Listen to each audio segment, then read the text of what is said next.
So, walang intention lumipat sa majority, sir? Not as of this moment. Sir, sino-sino kayo sa minority? Siyam.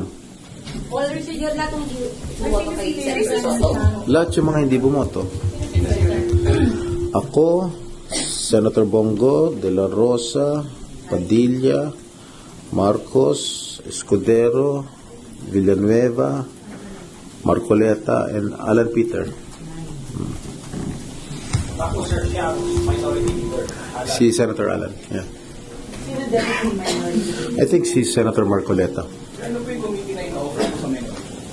Oh, wala pang in-offer. Sir, daw, Committee on National Defense, ibibigay na kay Senator.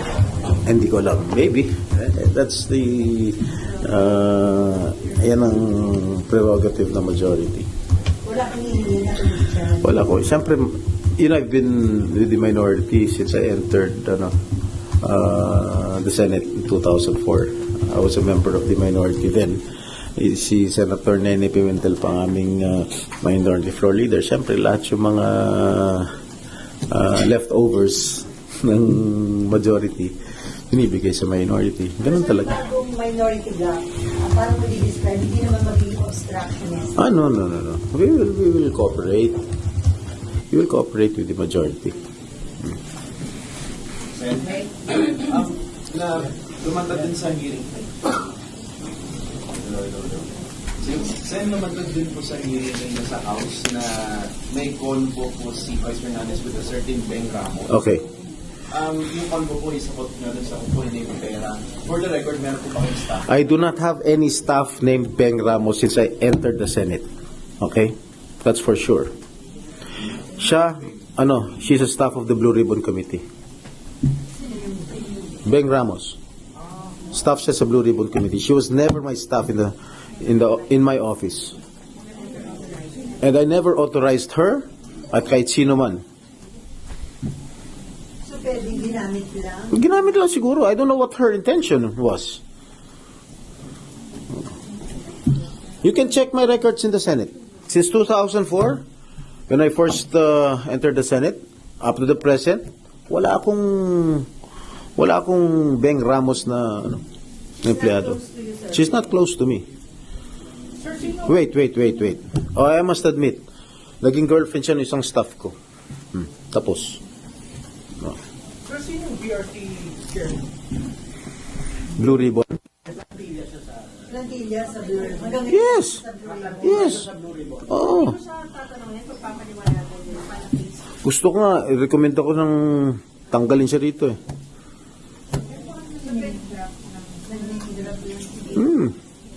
O possible na siyang may transaction. Nakausap niya na siya doon. No. Wala kayong plano, sir, na kausapin siya? Ba't ko siya kakausapin? Pero hindi pwede report sa Senate leadership. Siguro I will write a letter to SP Soto. She claims that she's my staff? Did she claim that she was my staff? Si Bryce. O, kita mo sinungaling yung hayop na yan. Saan ang proof niya na staff ko yung Beng Ramos? Nuno ng kasinungaling yung hayop na yan. Pero sir, itong si Bryce, kakilala mo na siya ever? I never met that guy. Hindi ko kilala yan. I never met him. Si Henry Alcantara, according to him, he was the deputy engineer sa Manila under division chief, under division head during the time of my dad when he was mayor of Manila. At si Engineer Robert Bernardo, he was the city engineer of the city of Manila at that time. Pero hindi niyo kayo nakilala? Well, no, he's not my acquaintance.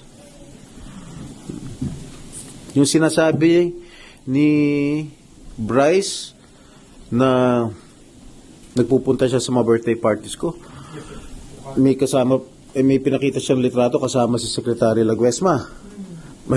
Lahat nung inibita ko ng birthday ko, mga 60th birthday ko, inibita ko lahat yung mga cabinet members. Not only si Secretary Laguesma.